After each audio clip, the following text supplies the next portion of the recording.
सभी को जय हिंद दोस्तों। आप सभी का हार्दिक स्वागत है जय हिंद रिएक्शंस पे।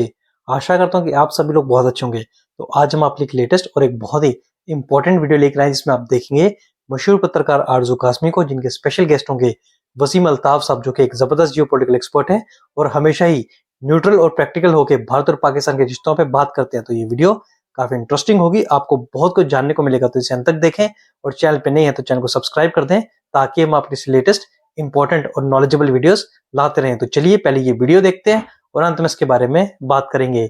जय हिंद, जय भारत। अस्सलाम वालेकुम, नमस्कार, सत श्री अकाल एंड गुड इवनिंग। मैं हूं हमेशा की तरह आरजू काजमी और हमारे साथ है वसीम अल्ताफ साहब। थैंक यू सर, कैसे हैं आप? जी मैं बिल्कुल खैरियत से हूँ जी, और आपका बहुत शुक्रिया, आपने मुझे इनवाइट किया।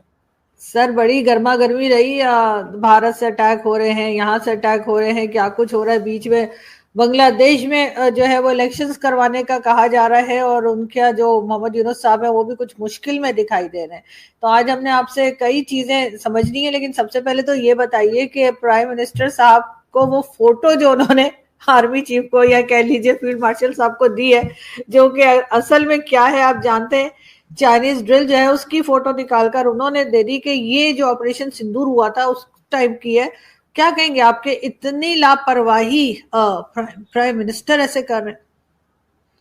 जी बिल्कुल, ये मैं समझता हूँ बहुत बड़ी एक एम्बैरसमेंट हुई है, पूरी कौम को एम्बैरसमेंट हुई है। यार आप थोड़ा सा कोई होमवर्क कर लिया करें, इस किस्म के आपने अगर ड्रामे करने होते हैं तो थोड़ा सा होमवर्क कर लिया करें। कम से कम तस्वीर तो कोई रेलेवेंट आप मीडिया के सामने प्रेजेंट करें। सारी दुनिया देख रही है कि वो चाइनीज ड्रिल की वो तस्वीर है, और वो तो बल्कि अब आइडेंटिफाई हो के सोशल मीडिया पे बहुत सी साइट्स पे आपको नजर आएगी। और इतना भी इन्होंने नहीं किया कि भाई ये थोड़ा सा वेरीफाई कर लें कि यार हम ये जो तस्वीर है ये जो लगाने वाले हैं। इसी किस्म की एक बेहूदगी वो मलीहा लोधी ने भी की थी, याद होगा आपको। बिल्कुल बिल्कुल, फलस्तीन की फोटो दिखा के कश्मीर की कहानी सुना रही थी। एग्जैक्टली तो वो भी इसी किस्म की, हालांकि यूनाइटेड नेशंस में तुम अब क्या दिखा रही हो, अच्छी खासी वो उसको पढ़ा लिखा समझा जाता है उस खातून को। वैसे तो वो एस्टेब्लिशमेंट की टाउट है, सॉरी मैं ये लफ्ज़ इस्तेमाल कर रहा हूँ, लेकिन ये लोग जो हैं ये बिल्कुल कोई वो अपने तौर पे तैयारी नहीं करते, कोई मेहनत नहीं करते, कोई होमवर्क नहीं करते।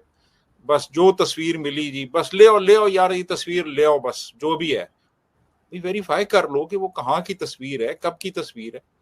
अब तो खैर ये है कि वो ऐसी साइट्स मौजूद हैं जो आपको फौरन वो बता देती हैं, वो फैक्ट चेक जो है वो बता देती है, ग्रॉक बता देती है आपको कि यार ये तस्वीर की है कहाँ की। जी सर, वो जो लॉ इन्होंने बनाया है फेक न्यूज वाला, तो इनके ऊपर भी अप्लाई होगा क्या? ये तो बाकायदा एक फेक फोटो लेकर खड़े हैं जिसके ऊपर सारी दुनिया हंस रही है। अब यही कानून जो है, क्या ये तो फिर प्राइम मिनिस्टर हाउस में भी लग जाना चाहिए? बिल्कुल लगना चाहिए जी, लेकिन देखे ना ये इन्होंने जो कवानीन बनाए हैं ना जितने भी, ये सियासी मुखालफिन के लिए बनाए हैं इन्होंने।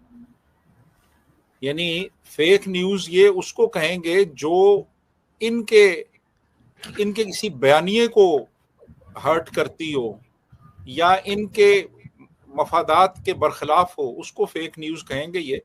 अदरवाइज आप इनके हक में जितनी मर्जी आप फेक न्यूज लगा दें, इससे बड़ी फेक न्यूज क्या होगी कि इंडिया में 70% जो इलाके हैं उनमें बिजली चली गई है। यानी हाँ। ये भी एक फेक न्यूज थी ना, इन्होंने फ्लोट की। और हमने जी वो फलां भी तबाह कर दिया है, एयरबेस फलां भी कर दिया है, फलां भी कर दिया है, मतलब ये फेक न्यूज थी सारी। लेकिन सर अगर उसको हम एक मार्जिन दे भी देंगे, चले उस वक्त ऐसा चल रहा था, तो अब ये फोटो जो लेकर आए हैं, मतलब किसी ने चेक नहीं किया।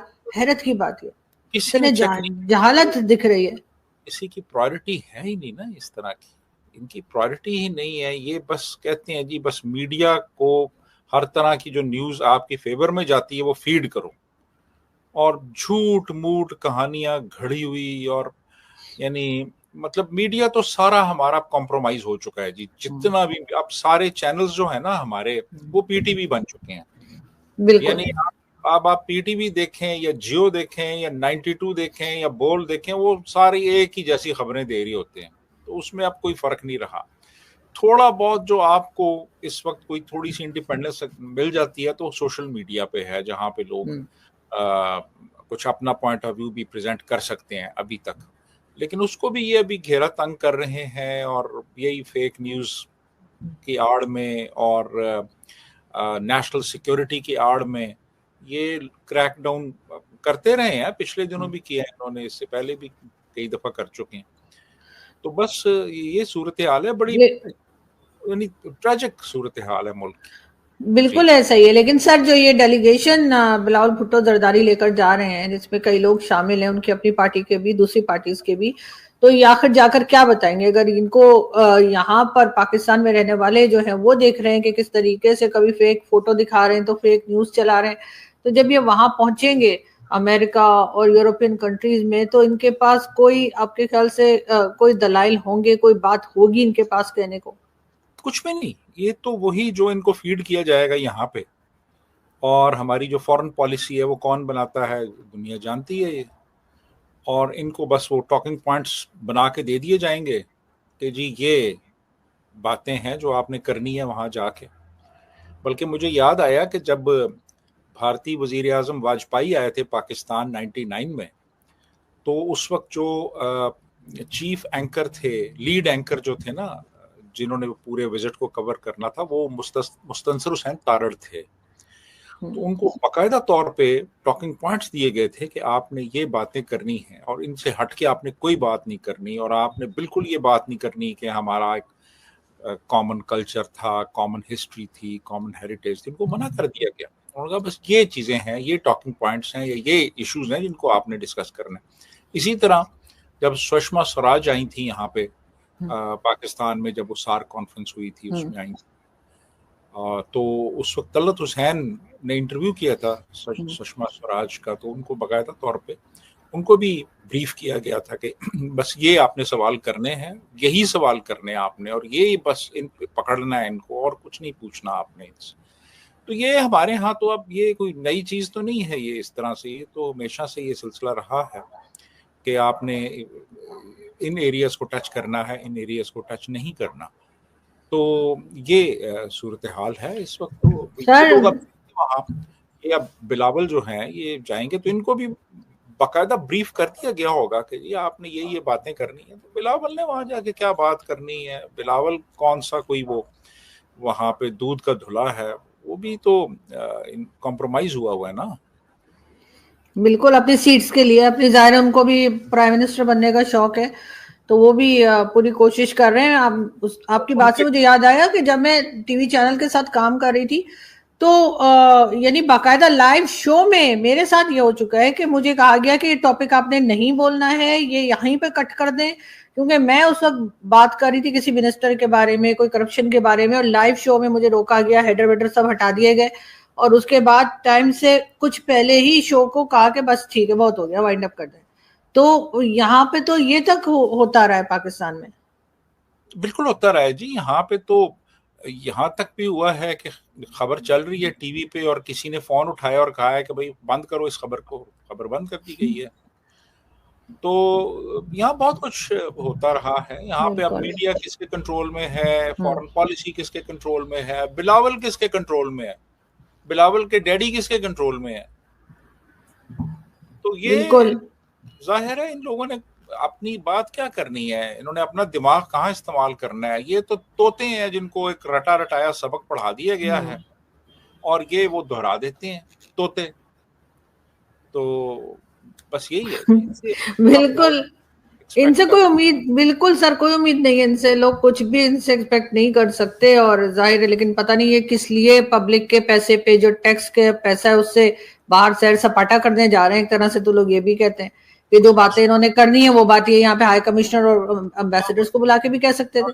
नहीं सैर, बुनियादी मकसद तो यही है ना कि अब सरकारी खर्चे पे जी ये जाएंगे बाहर, जाके वहां पे ये 5 स्टार, कम से कम 5 स्टार होटलों में स्टे करेंगे, अपने दोस्तों रिश्तेदारों से मिलेंगे, दावतें उड़ाएंगे, खाएं पिएंगे, सरकारी प्रोटोकॉल लेंगे, और पाकिस्तान के जो मिशंस हैं बाहर उनको कहेंगे जी कि आप हमें गाड़ियां दें, आप हमें घुमाएं फिराएं, आप ये करें, आप वो करें।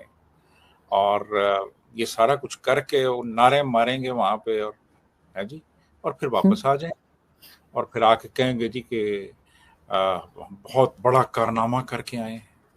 फिर बिलावल भुट्टो जरदारी जो हैं वो अपने अपने कारनामे बयान करेंगे, वो टीवी पे दिखाए जाएंगे जी, इंडिया को शिकस्त फाश दे दी सिफारती महाज पे, इस तरह की बातें की जाएंगी और बस खत्म हो जाएगा। और ले जी और वो अच्छा खासा बिल बन जाएगा उसका, जो कि मेरे और आपके टैक्सों से जो पैसा इकट्ठा होता है उसमें से लिया जाएगा।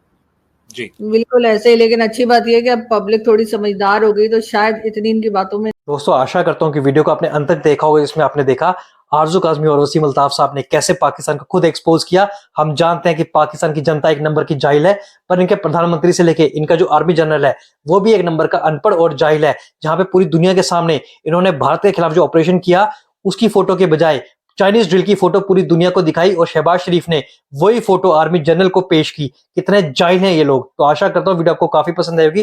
वीडियो अगर आपको अच्छी लगी है तो इसे लाइक और शेयर जरूर कर दें, और अपने विचार हमें कमेंट सेक्शन में लिखकर जरूर बताएं। और एक बार फिर चैनल पे नहीं है तो चैनल को सब्सक्राइब कर दें। जय हिंद, जय भारत।